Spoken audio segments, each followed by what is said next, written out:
Acis, a mortal, and Galatea, a Nereid, were deeply in love. They spent their time together enjoying each other's company and exploring the world around them. However, Polyphemus, a jealous Cyclops, watched their every move with rage and resentment, feeling envious of their love. Clinging on to their love, Acis and Galatea continued to share their affection in secret. One day, while they were enjoying each other's company by the river, Polyphemus saw them again and erupted with fury. He attacked Acis with all his might, killing him in front of Galatea. Heartbroken and filled with grief, Galatea couldn't bear to lose Acis. She summoned her divine powers and used them to transform Acis into a river spirit, immortalizing his love for her. Now, Acis could forever flow through the river and be close to Galatea. It's a beautiful and tragic love story that inspired poets, artists, and musicians for centuries.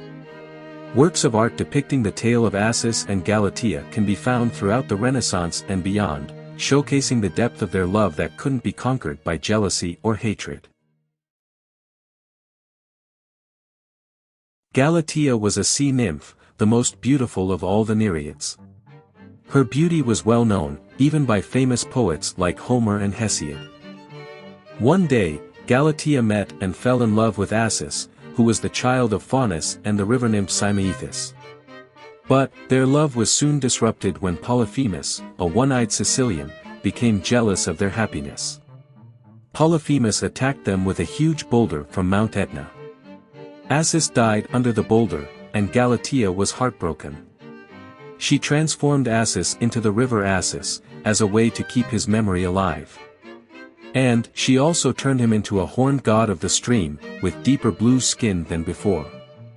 While the legend of Polyphemus and Galatea only appears in Ovid's Metamorphoses, some historians believe it may have originated from political satire. They speculate that Philoxenus of Cythera invented the story to mock the Sicilian tyrant Dionysius I of Syracuse, whose favorite concubine was also named Galatea. Others believe it was created to explain the presence of a Galatea shrine on Mount Etna. In another version of the story, Galatea eventually did embrace Polyphemus and had a child with him named Galates. In Homer's Iliad, Galatea and her sisters attend Thetis' wedding to Peleus, and they also visit Thetis when Achilles grieves the loss of Patroclus. Despite her tragic end with Acis, Galatea's story lives on as a symbol of beauty and love. The myth of Acis and Galatea has been a beloved theme throughout history, inspiring countless artistic works. In Spain, Luis de Góngora wrote the Fábula de Polifemo y Galatea, a narrative poem published in 1627. This sensual depiction of the lovers and their surroundings made it an instant classic. In France, Jean-Baptiste Lully composed the opera Acis et Galatea, which depicted a love triangle between Acis, Galatea, and Polypheme. Meanwhile, Giovanni Bononcini's one-act opera Polifemo was presented in Italy in 1703.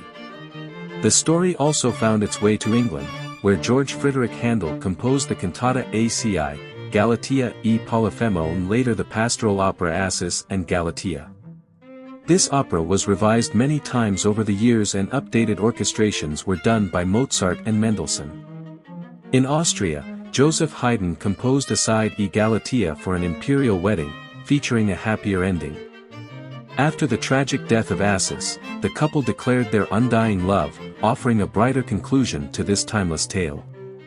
Despite the variations in each portrayal, the love between Acis and Galatea remains a constant, captivating audiences for centuries to come. Acis and Galatea were a mythological couple from ancient Greece, and their love story had been told in various forms throughout the centuries. One interesting aspect of their story was the numerous paintings that depicted their relationship, often set against beautiful pastoral landscapes.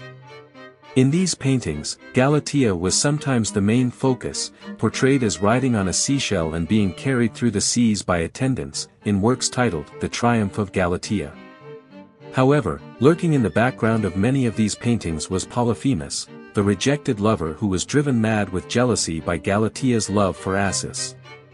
In some of the paintings, Polyphemus was shown casting a rock at the fleeing couple. The French had a particular affinity for portraying Acis and Galatea in romantic and sensual settings, which served to heighten the emotional context of their tragic ending. Some of the most famous painters who created works depicting the mythic couple included Annibale Carracci, Auger Lucas, and Carl van Loo. Despite the many different interpretations of Acis and Galatea's story, the enduring power of their love has continued to captivate artists and audiences alike, inspiring new works of art for generations to come. Do you want to explore more Greek mythology stories? Who do you want to see featured next? Subscribe and leave a comment below to let me know. I'll see you in the next video.